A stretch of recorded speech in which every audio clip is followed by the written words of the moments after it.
आयुर्वेद के खास health show संजीवनी में आप सभी का स्वागत है। संजीवनी ताकि स्वस्थ रहें आप। इसी तमन्ना के साथ हम हर रोज आपके लिए लेकर आते हैं आपका फेवरेट हेल्थ शो संजीवनी। अपने शो संजीवनी में हम आपकी सेहत से जुड़ी किसी एक बीमारी या फिर परेशानी की चर्चा करते हैं और आपकी तकलीफों का आयुर्वेदिक निदान करते हैं। डॉक्टर साहब बहुत बहुत स्वागत है आपका। शुक्रिया जी। संजीवनी के आज के शो में चर्चा का विषय बेहद इंटरेस्टिंग है। इंटरेस्टिंग इसलिए क्योंकि ये आपकी खूबसूरती से जुड़ा हुआ है।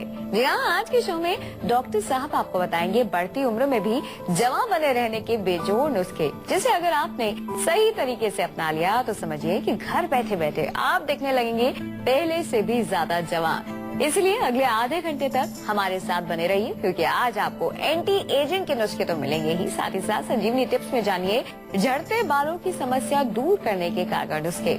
लेकिन सबसे पहले आइए जान लेते हैं कि आखिर क्यों बढ़ती उम्र में आपकी स्किन हो जाती है बीमार। सबसे पहले संजीवनी के दर्शकों के लिए डॉक्टर साहब से जानते हैं कि आखिरकार क्या होती है एंटी एजिंग। डॉक्टर साहब विस्तार से बताइए। देखिए, एजिंग एक नेचुरल प्रोसेस है।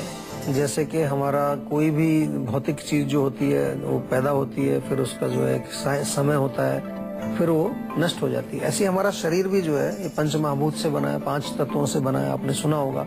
तो ये पैदा होता है, फिर ग्रो होता है, फिर धीरे धीरे उसमें कुछ चीजें कमी होने लगती हैं। तो वो एक प्रकृति का नियम है। और इसको थोड़ा साइंटिफिक तरीके से समझें तो हम बता सकते हैं कि हमारे शरीर में जो है अनेक प्रकार के जो है कोशिकाएं बनती हैं, सेल्स जो होती हैं उनका निर्माण होता है। सेल्स के बाद टिश्यूज बनती है, धातु बनती है, धातु का निर्माण होता रहता है।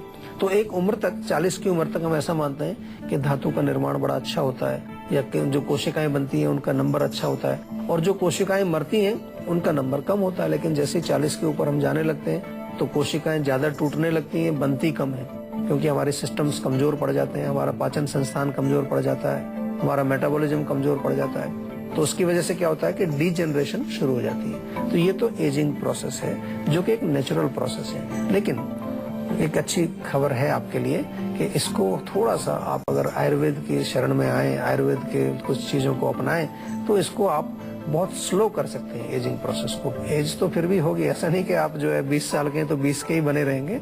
आप 30 के भी होंगे, 40 के भी होंगे, 50 के भी होंगे, 60 के भी होंगे। लेकिन जब आप 70-80 के होंगे तब भी आप जो है मजबूत बने रहेंगे। दिखने में भी आपको, चेहरा भी आपका जो है बहुत जवान दिखेगा। आपके शरीर के जो जितने भी अंग प्रत्यंग, जो जिनको हम अपनी धातु बोलते हैं अपनी भाषा में, वो बिल्कुल अच्छे सुचारू रूप से कार्य कर सकते हैं, अगर आप एक सही उम्र पर इसका डिसीजन लें। उस समय नहीं, जब खराब हो गया तब तो बहुत मुश्किल है। लेकिन अगर प्रारंभ से, शुरू से ही अगर आप ध्यान देना चाहें तो इसको आप कर सकते हैं। आयुर्वेद में एक पूरा चैप्टर है जो इसी के बारे में बात करता है, जिसको हम कहते हैं रसायन शास्त्र, यानी कि साइंस ऑफ रिजुविनेशन। तो इसका प्रयोग आपको करना चाहिए। और उसमें होता क्या है, मुख्य रूप से कुछ ऐसा नहीं है कि आपको कुछ विशेष उसमें कहीं जाकर के ट्रेनिंग लेनी है। ये सब आप अपने अंदर की आवाज को सुने कि आपको शरीर को कौन सी चीज अच्छी लगती है, कौन सी चीज अच्छी नहीं लगती है। और खास तौर पर अगर आप ध्यान दें अपने जीवन शैली पर, अपना जो लाइफस्टाइल है। हमारे यहाँ लिखा है आयुर्वेद में दिनचर्या का पालन करना चाहिए, ऋतुचर्या का पालन करना चाहिए, रात्रिचर्या का पालन करना चाहिए। अपनी प्रकृति के अनुसार आपको भोजन करना चाहिए। आपकी पित्त प्रकृति है तो आपको गर्म चीजें नहीं खानी चाहिए। वात प्रकृति है तो बहुत ज्यादा रुक्ष चीजें आपको नहीं खानी चाहिए। कफ प्रकृति अगर आपकी है तो बहुत ज्यादा गरिष्ठ भोजन आपको नहीं। तो जैसे कि आपको पहले भी उदाहरण देते हैं कि जैसे आपकी गाड़ी है तो आपको मालूम है गाड़ी डीजल की गाड़ी है, पेट्रोल की गाड़ी है, तो उसके अनुसार इसमें ईंधन डालना चाहिए। अगर डीजल की गाड़ी में पेट्रोल डालेंगे और पेट्रोल वाली में डीजल डालेंगे तो गड़बड़ हो जाएगा। तो सबसे बड़ा कारण तो यही है आजकल कि हम इस गाड़ी के अंदर पता नहीं क्या क्या डाल देते हैं। जंक फूड भी डालते हैं, फास्ट फूड भी डालते हैं, दुनिया भर का जो केमिकल्स भी इसमें भर देते हैं। और उसी से संतुष्टि नहीं, उसके ऊपर फिर जो है तंबाकू डालते हैं, सिगरेट पीते हैं लोग, अल्कोहल खाते हैं, और ऐसे ऐसे जो है चीजों का सेवन करते हैं जो कि बिल्कुल इसके लिए बनी नहीं है, इनका डिजाइन ही नहीं है उसके लिए। तो ये कारण भी बहुत बड़ा कारण है जो कि हमें जल्दी ही हमारी त्वचा को, हमारी खूबसूरती को और हमारे चेहरे को ऐसा दिखाने लगता है कि हम बहुत वृद्ध हो गए। दिल्ली से स्नेहा जुड़ गई है। स्वागत है आपका हमारे प्रोग्राम में। अपना सवाल करें। हेलो, नमस्कार डॉक्टर साहब। नमस्कार जी। जी डॉक्टर साहब, जैसे कि आप जानते हैं अभी बरसात का मौसम चल रहा है तो त्वचा बहुत ही ज्यादा चिपचिपी, बहुत ही डल होती जा रही है, तो इसके लिए क्या कोई जीवा के पास कोई पैक उपलब्ध है जो हम मंगवा सके, यूज कर सके? जी बिल्कुल, जीवा के पास काफी सारे जो है ऐसे प्रसाधन हैं, कॉस्मेटिक्स हैं बहुत, जो कि हमारी त्वचा की देखरेख करते हैं, त्वचा को जमा बना के रखते हैं। किसी भी सीजन में आपको जो सीजनल प्रॉब्लम भी होती है उनका भी आप प्रयोग कर सकते हैं। खास तौर पर जब आपने जिक्र किया कि चिपचिपा बना रहता है तो इसमें थोड़ा ऑयली चीजें आपको नहीं चाहिए होती, क्योंकि ऑलरेडी जो है ह्यूमिडिटी है तो ज्यादा आपको ह्यूमिडिटी नहीं चाहिए। लेकिन इसमें कुछ ऐसे तत्व हैं, जैसे हमारे यहाँ ऑलिव क्रीम एक बनाते हैं, वो बड़ी अच्छी है। इसके अतिरिक्त आप जो है हल्दी की क्रीम, मैं ज्यादा बल्कि आपको कहूँगा हल्दी वाली जो टर्मरिक क्रीम है उसका प्रयोग कर सकते हैं। कई प्रकार के हमने जो है वो भी बनाए कि जिनको आप फेस पैक लगा सकते हैं। वॉलनट स्क्रब करके आप एक जो है हमारा केसर का उबटन है वो आप लगा सकते हैं। ज्यादा जानकारी आप प्राप्त कर लें हमारे यहाँ नंबर पे फोन करके तो ज्यादा अच्छा रहेगा। और बल्कि एक डॉक्टर से मैं सलाह देता हूँ आप सभी को कि कोई भी आपको अगर ब्यूटी का संबंधित भी प्रोडक्ट खरीदना हो कभी, तो थोड़ा सा एक डॉक्टर से कंसल्टेशन कर लेना चाहिए, क्योंकि आप कौन सी प्रकृति के हैं। किसी की त्वचा बड़ी सेंसिटिव होती है, किसी की त्वचा जो ऑयली होती है, किसी की त्वचा बहुत रूक्ष होती है। तो ये हमारे यहाँ वात पित्त कफ के अनुसार अलग अलग प्रकार की त्वचाएं होती हैं। तो हमारे यहाँ आप डॉक्टर से फोन नंबर जो हमारा आता है उस पर आप फोन करके बात कर लें और उसके अनुसार फिर आप जो है कोई भी कॉस्मेटिक या कोई भी औषधि या कोई भी सप्लीमेंट, कोई भी आप टॉनिक मंगाएं तो वो ज्यादा बेहतर काम करता है, रादर देन कि आप जो है कुछ एक कॉमन चीज ऐसी खरीद लें जो कि हो सकता है आपके लिए सूट ना करे, दूसरे को कर रही है आपको नहीं करे।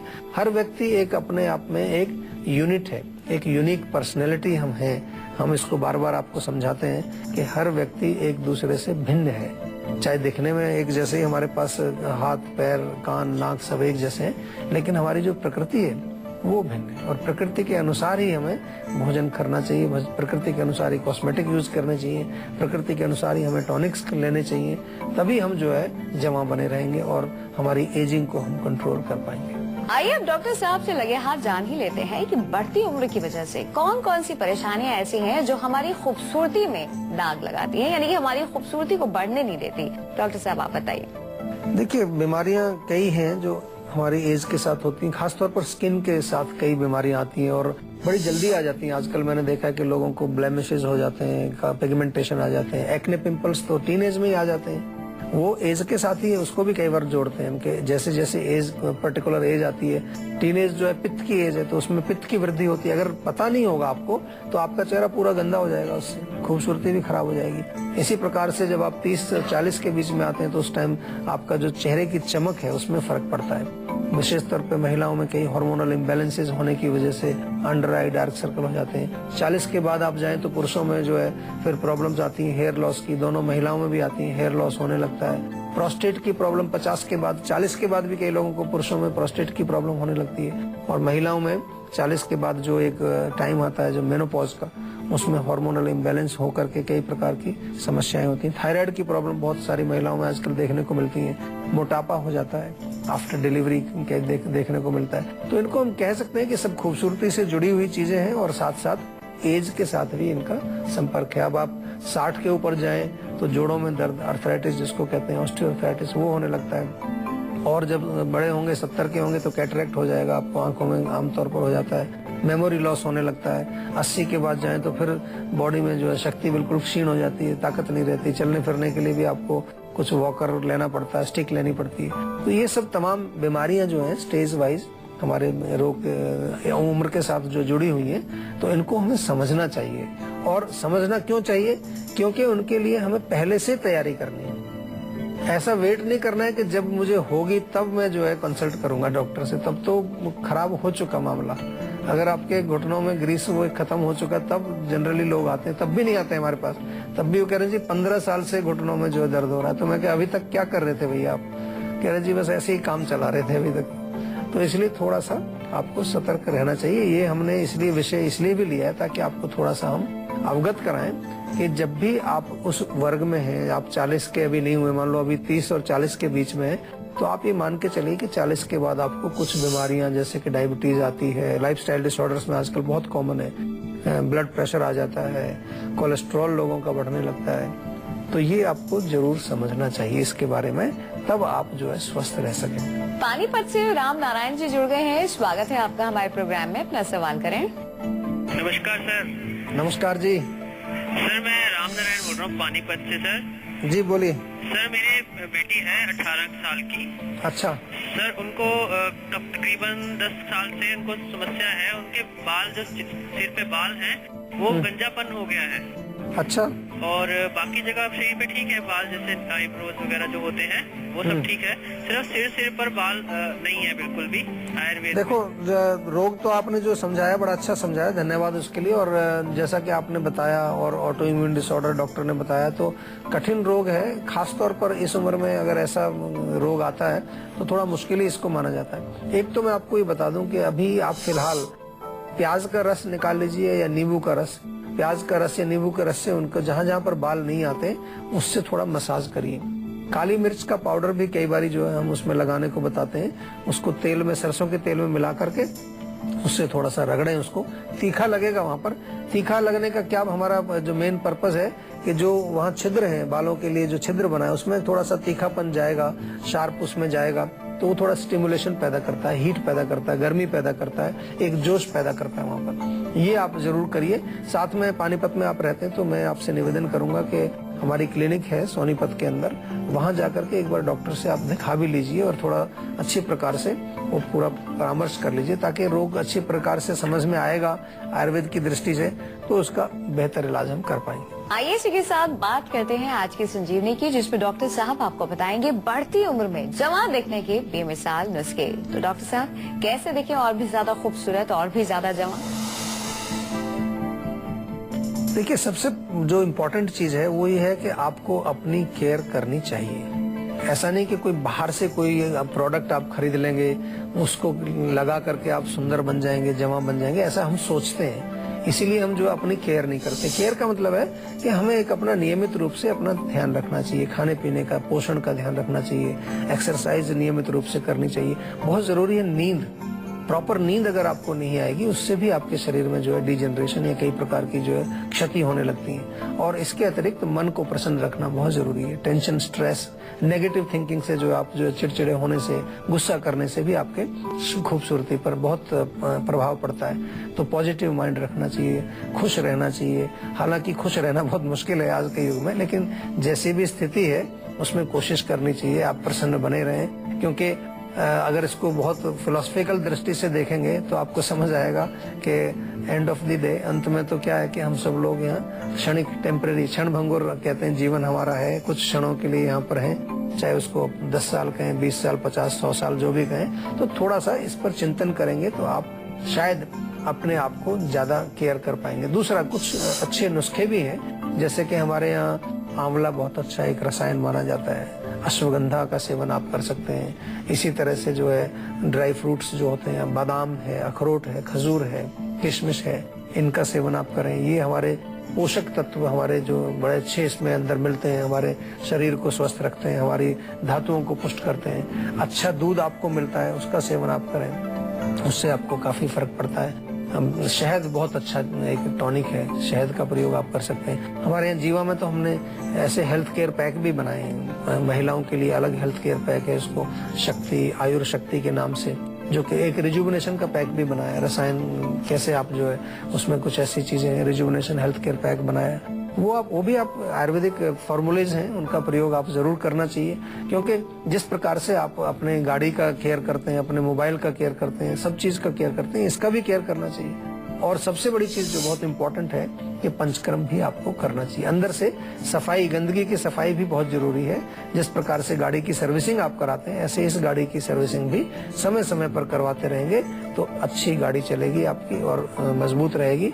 तो इस प्रकार आप आयुर्वेद के इन फॉर्मूलेज को प्रयोग करके, इन जो सिद्धांतों पर चल के अपने आप को स्वस्थ रख सकते हैं और जवां भी बने रह सकते हैं। बात करते हैं संजीवनी टिप्स की, जिसमें डॉक्टर साहब आपको बताएंगे हेयर फॉल की छुट्टी करने के कारगर नुस्खे। डॉक्टर साहब, आपके पास भी बहुत सारे पेशेंट्स आते होंगे, जी, हमें भी कई लोगों ने कहा है, और दर्शकों की, ज्यादातर दर्शकों की, जितने लोग देखते हैं उनकी यही समस्या है, बाल बहुत झड़ते हैं। उम्र चाहे छोटी हो, चाहे बड़ी हो, चाहे बुजुर्ग हो रहे हो, बाल झड़ने की समस्या बनी ही रहती है। कैसे इसे दूर करें, क्या कारगर नुस्खे अपनाएं?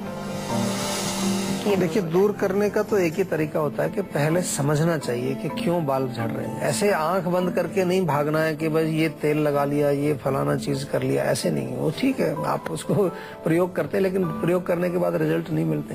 तो हमेशा थोड़ा कोशिश करना चाहिए कि क्यों मेरे बाल गिर रहे हैं। मानसिक तनाव है, पोषण की कमी है, या मैं कोई पित्तवर्धक चीजें ज्यादा खा रहा हूँ, या मैं बहुत ज्यादा जंक फूड खा रहा हूँ, या मैं बहुत ज्यादा केमिकल्स का प्रयोग कर रहा हूँ बालों में। कुछ ना कुछ तो कारण होगा ना आपका, वो आपको मालूम है। तो उस कारण को हम यहाँ बताते भी हैं कितनी बार आपको।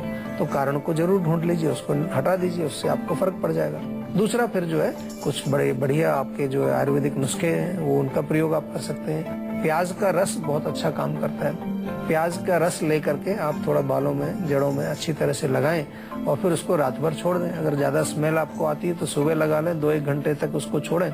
उसके पश्चात आप स्नान करें, बालों को वॉश कर लें अच्छी प्रकार से।